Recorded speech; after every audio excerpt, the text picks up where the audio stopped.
Good morning students. बेटा आज हम स्टार्ट करेंगे the first unit of chemistry, that is some basic concepts of chemistry. नाम में लिखा है सम बेसिक कंसेप्ट, बट इसमें हम वो सारे कंसेप्ट पढ़ेंगे जो 11th और 12th की केमिस्ट्री में इस्तेमाल होने वाले हैं।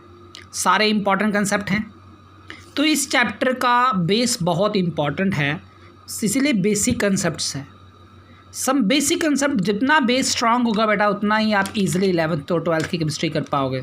अगर ये बेस वीक हो गया तो फिर केमिस्ट्री हमेशा ही मुश्किल लगती है। तो सम बेसिक कंसेप्ट में कौन कौन सा बेसिक कंसेप्ट है? One is the physical quantities,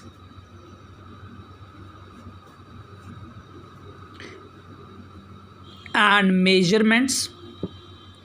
second is mole concept, जो आपने बेटा 9th में पढ़ा था। Then is the concentration terms. फिर है हमारे पास laws of chemical combination.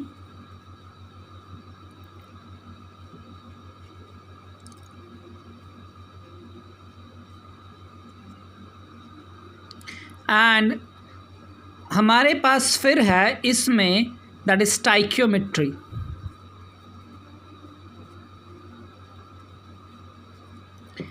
In 5 topics पे ही आपकी मेन केमिस्ट्री डिपेंडेंट है। इसमें जो बेटा पहले 3 हैं, physical, mole and concentration terms, ये तो आपको बार बार इस्तेमाल होंगे इस पूरे 11th की केमिस्ट्री में। तो सबसे पहले हमारे पास आती हैं फिजिकल क्वांटिटीज़। 9th से जब केमिस्ट्री शुरू करते हो तो फिज़िकल क्वांटिटीज़ में हमें पढ़ाया ही जाता है दैट इज़ मैटर। सबसे पहले शुरू ही हम यहाँ भी उसी से करेंगे। What is matter, how it is classified, what are its type, what are the motions. बेटा ये है तो बेसिकली वही टॉपिक है, बट थोड़ा सा 11th 12th में इलेबोरेट फॉर्म में आता है। Matter, anything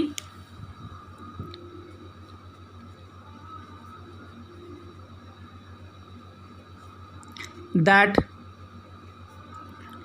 occupies space and has mass। कोई भी वो चीज़ जिसकी स्पेस ऑक्यूपाई करे और कुछ मास हो उसको हम मैटर कह देते हैं। मैटर की हमें यहाँ 2 टाइप की क्लासिफिकेशन पढ़नी है। पहली क्लासिफिकेशन है on the basis of state, और दूसरी क्लासिफिकेशन है on the basis of purity. State के बेसिस पे, प्योरिटी के बेसिस पे। स्टेट के बेसिस पे हम मैटर को क्लासिफाई करते हैं 3 टाइप में। बेटा आपको पढ़ा है ये आप पहले भी। जो नॉर्मल स्टेट है, वैसे तो 131 स्टेट्स ऑफ मैटर हैं, बट वो सारी हाइपोथेटिकल हैं, ऐसी हैं जो नॉर्मल कंडीशन में एग्जिस्ट नहीं करती। तो नॉर्मल तीन ही स्टेट्स ऑफ मैटर होती हैं। एक होती है बेटा सॉलिड, एक होती है लिक्विड, और एक है gas. Solid, liquid and gas पढ़ा है आपने छोटी क्लासेस में, सॉलिड, लिक्विड, गैस।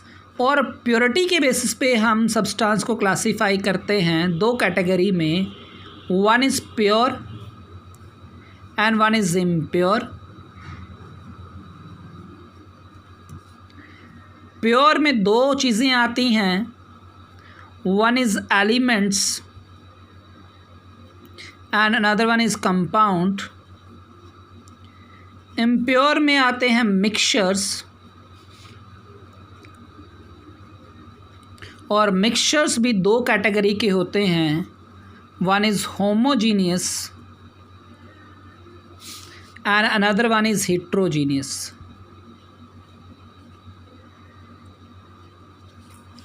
तो अभी हमें सिर्फ ये 2 चीज़ें पढ़नी हैं।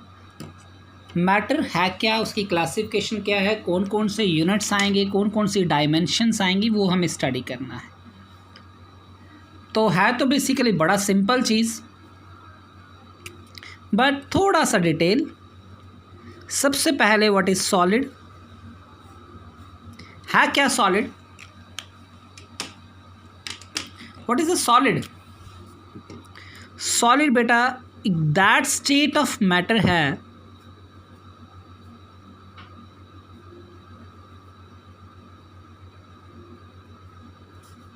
हैविंग, अब ये नहीं कहना जिसकी फिक्स शेप, फिक्स वॉल्यूम, जो उसके पार्टिकल्स मूव नहीं करते। अब हमें 11th-12th के लेवल का इसकी डेफिनेशन देनी होती है बेटा, तो स्टेट वो है जिसका मेल्टिंग पॉइंट जो है that is more than that of room temperature. अगर किसी एक सब्सटेंस का मेल्टिंग पॉइंट रूम टेम्परेचर से ज़्यादा है, दैट मीन्स रूम टेम्परेचर की मदद से वो लिक्विड फॉर्म में नहीं आएगा, उसे सॉलिड कहते हैं। इसका मेल्टिंग पॉइंट रूम टेम्परेचर को स्टैंडर्ड बना के हमने सॉलिड लिक्विड गैस में डिफाइन किया है।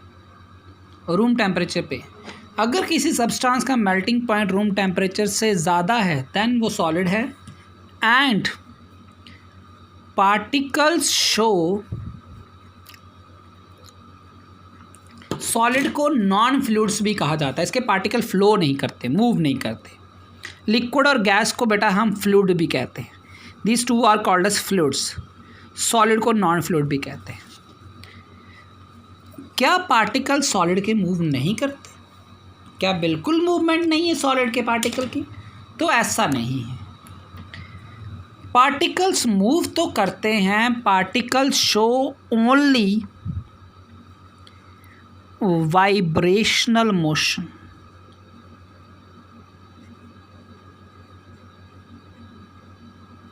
पार्टिकल का सिर्फ एक टाइप का मोशन होता है, that is the vibrational motion. अब वाइब्रेशनल मोशन क्या है, क्यों सॉलिड के पार्टिकल्स वाइब्रेशनल मोशन ही शो करते हैं? तो बेटा याद रखना, basically there are 3 type of motion. Motion 3 type के होते हैं। कौन कौन सा? एक होता है ट्रांसलेटरी,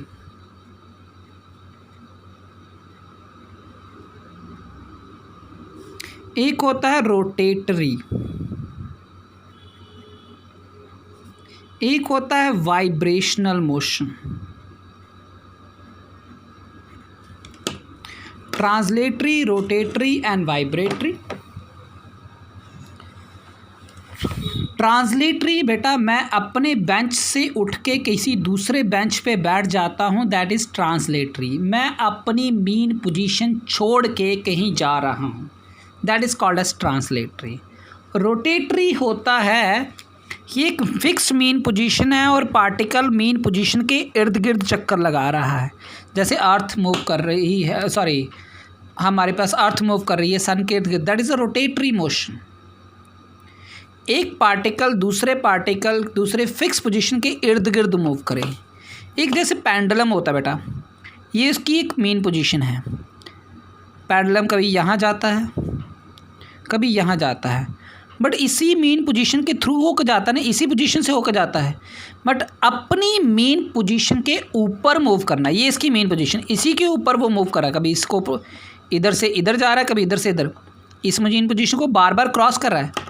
यहाँ मेन पोजीशन के ऊपर नहीं आता, इसकी इर्द गिर्द घूमता है। तो रोटेटरी होता है कि एक फिक्स पोजीशन के इर्द गिर्द घूमना। वाइब्रेशनल होता है कि एक ही मेन पोजीशन के ऊपर घूमना। मैं अपने बेंच से छोड़ के कहीं और चला गया, किसी और बेंच पे चला गया, ट्रांसलेटरी, अपनी पोजीशन छोड़ दी। एक मेन पोजीशन, मैं अपने बेंच को छोड़ के घूम के चक्कर लगा के अपने बेंच पे ही आ जाता हूँ, दैट इज़ रोटेटरी। वाइब्रेशनल, मैं अपने ही बेंच पे हिल का कभी राइट साइड देखता हूँ, कभी लेफ़्ट, कभी राइट, कभी लेफ़्ट, अपनी जगह नहीं छोड़ी, अपनी ही पोजीशन पे मैं कभी लेफ़्ट हो रहा हूँ, कभी राइट हो रहा हूँ, उसी को हम क्या कह देते हैं? वाइब्रेशनल मोशन कहते हैं। सॉलिड के पार्टिकल कभी भी ट्रांसलेटरी, रोटेटरी मोशन शो नहीं करते, दे show only the vibrational motion. अब बेटा एक सॉलिड ऐसा भी है जिसमें हमारे पास ट्रांसलेटरी मोशन होता है। ग्लास, शीशा। ग्लास को हम सीडो सॉलिड कहते हैं। ये क्वेश्चन आता है। Why glass is called as pseudo solid, glass को ट्रू सॉलिड क्यों कंसीडर नहीं किया जाता, why it is called as pseudo solid. बेटा ग्लास को सीडो सॉलिड या फॉल्स, सीडो का मतलब होता है फॉल्स, गलत, जो सही सॉलिड नहीं है, क्योंकि इसके पार्टिकल मूव करते हैं। बेटा आप पुरानी बिल्डिंग, बहुत पुरानी, यानी 10 साल 5 साल पुरानी नहीं, बहुत सारी पुरानी बिल्डिंगें जो होंगी, 25-30 साल पुरानी बिल्डिंगें जो होती हैं बेटा, उसका किसी भी खिड़की का शीशा देखोगे, उस शीशे में नीचे काफ़ी थिकनेस होती है, ऊपर वो थिन हो गया होता है, काफ़ी थिन होता है, नीचे थिक ऊपर थिन क्यों? ग्लास आहिस्ता आहिस्ता बेटा क्या करता है, फ्लो करता है under the effect of gravity. Glass flow कर रहा है, फ्लो करने वाले को तो फ्लूइड कहते हैं, इसके पार्टिकल ट्रांसलेटरी मोशन शो कर रहे हैं, ग्लास फ्लो करता है। ऐसा नहीं कि आज लगाया कल सारा नीचे आ जाएगा, ऐसा नहीं होता बेटा, कई साल लगते हैं, स्लो मोशन है बट इट मूव। इसीलिए पुरानी बिल्डिंगों की शीशे में ज़्यादा खड़खड़ खड़खड़ करते हैं, ज़्यादा भूत आ गया, भूत नहीं है बेटा, बेसिकली क्या है, ग्लास ऊपर से पतला हो गया, ऊपर वाला ग्रुप खाली हो जाता है, नीचे मोटा हो जाता है, ऊपर से खड़खड़ करता है। इसीलिए ग्लास को हम ट्रू सॉलिड नहीं कहते, it is a pseudo solid. एक मेल्टिंग पॉइंट रूम टेम्परेचर ज़्यादा होना चाहिए, सिर्फ क्या शो करना चाहिए, वाइब्रेशनल मोशन। पार्टिकल्स अपनी फिक्स पोजीशन पे रहते हैं सॉलिड में, ये पार्टिकल है, ये कहीं जाएगा नहीं, अपनी जगह नहीं छोड़ेगा, बट इसी पोजीशन पे ऊपर नीचे वाइब्रेट कर सकता है, उसी को हम बेटा कहते हैं कि एक ट्रू सॉलिड। तो ग्लास एक ट्रू सॉलिड नहीं है, क्योंकि इसके पार्टिकल मूव करते हैं, ऊपर से नीचे की तरफ मूवमेंट होती है। That's why it is called a pseudo solid, because glass particles show motion. Then solid के बाद है हमारे पास next state, that is liquid. Again melting point के basis पर define करना है। तो liquid क्या है हमारे पास, liquid that state, solid के properties आपको पता है बेटा, बताने की ज़रूरत नहीं होती, fixed shape, volume, fixed volume and intermolecular force of attraction।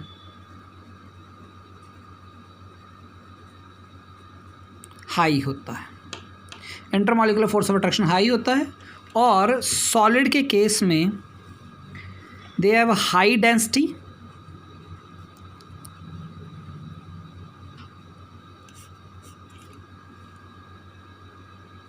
Density ज़्यादा होती है, काफ़ी ज़्यादा, they have high density, density mass per unit volume, force ज़्यादा होगी स्ट्रॉन्ग, तो पार्टिकल अच्छे तरीके से पैक होंगे, तो डेंसिटी भी ज़्यादा हो जाएगी। और इनका हमारे पास स्ट्रेंथ जो है वो भी काफ़ी हाई होती है। Liquid that state which have higher boiling point than room temperature but less melting point than room temperature।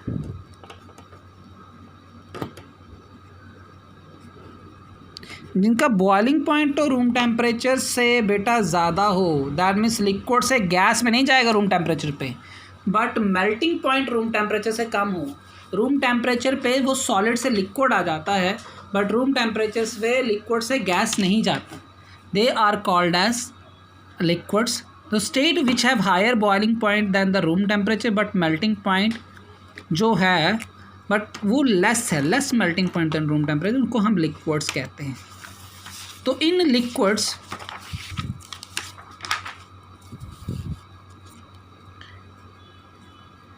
particles show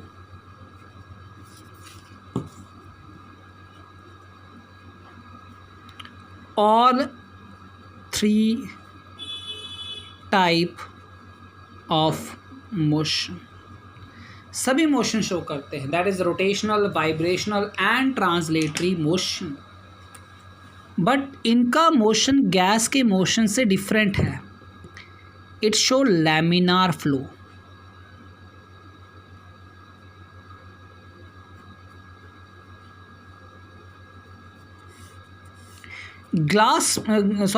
liquid में लैमिनार फ्लो होता है। लैमिनार फ्लो क्या हुआ बेटा, अगर एक गैस का पार्टिकल देखोगे तो वो इंडिविजुअली मूव करता है, हर एक मॉलिक्यूल इंडिविजुअली अलग अलग डायरेक्शन में मूव कर रहा होगा।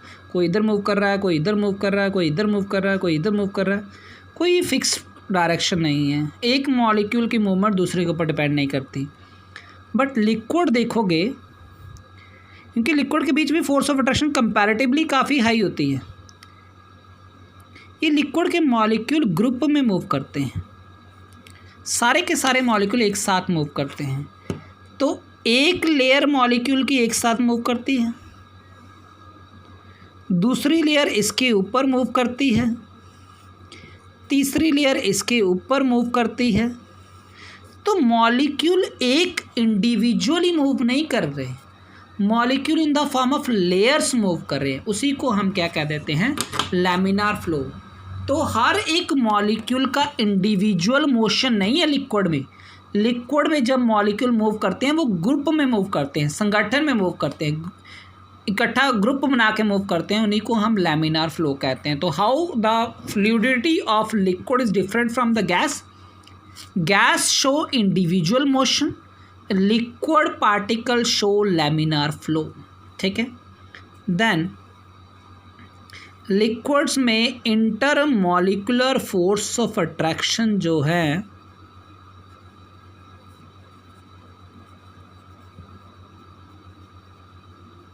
Is moderate. मॉडरेट मतलब ना काफ़ी ज़्यादा सॉलिड की तरह, ना काफ़ी कम।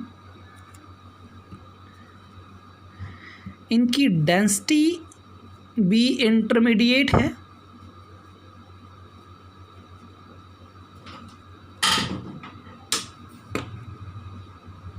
और इनका फिक्स्ड वॉल्यूम होता है बट नो फिक्स्ड शेप।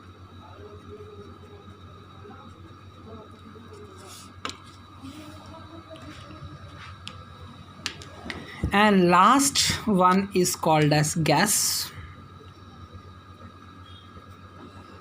ये वही बेटा 10th वाला ही टॉपिक, कोई नया टॉपिक नहीं है, जस्ट इसमें छोटे छोटे पॉइंट्स हैं जो आपको सीखने हैं। वो हम एक तो इनकी डेफिनेशन, ठीक है, उसके बेसिस पे क्वेश्चन आ जाता है। तो गैस वो state of matter having melting point and boiling point less than room temperature.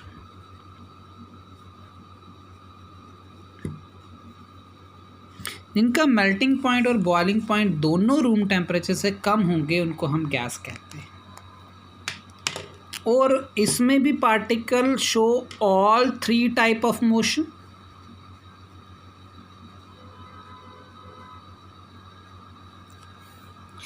Particles का सभी 3 टाइप का मोशन होता है, that is translatory, rotatory, vibratory.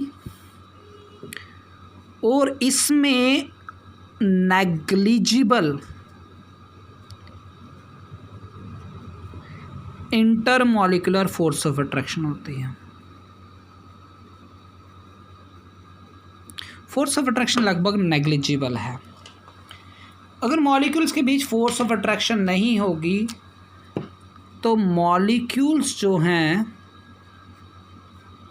Move randomly and independently. Molecules की रैंडम एंड इंडिपेंडेंट मोशन है। Random independent motion, so they do not have fixed shape and fixed volume. अब fix shape fix volume नहीं है, तो what is the volume of gas? बेटा मैंने पास की, if carbon dioxide gas is present in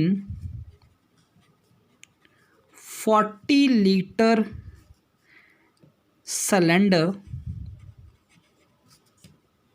and the mass of carbon dioxide is equals to 88 gram. Find volume of carbon dioxide. कितना volume of carbon dioxide होगा? Carbon dioxide जो present है 40 litre cylinder में, उसका मास है 88 ग्राम। तो find the volume of carbon dioxide. Carbon dioxide का कितना वॉल्यूम होगा? बेटा वॉल्यूम उतना ही होगा जितना कि हमारे पास सिलेंडर का वॉल्यूम है। ये चीज़ याद रखना, आगे न्यूमेरिकल में कई जगह काम आएगा। तो volume of container is equal to the volume of gas. तो वॉल्यूम ऑफ कंटेनर ही वॉल्यूम ऑफ गैस होता है। ठीक है, तो इतने पॉइंट्स याद रखो, सॉलिड, लिक्विड एंड गैस। इसी के बेसिस पे हम नेक्स्ट लेक्चर आगे प्योर और इम्प्योर के बेसिस पे इनको हम क्लासीफाई करेंगे। थैंक यू बेटा।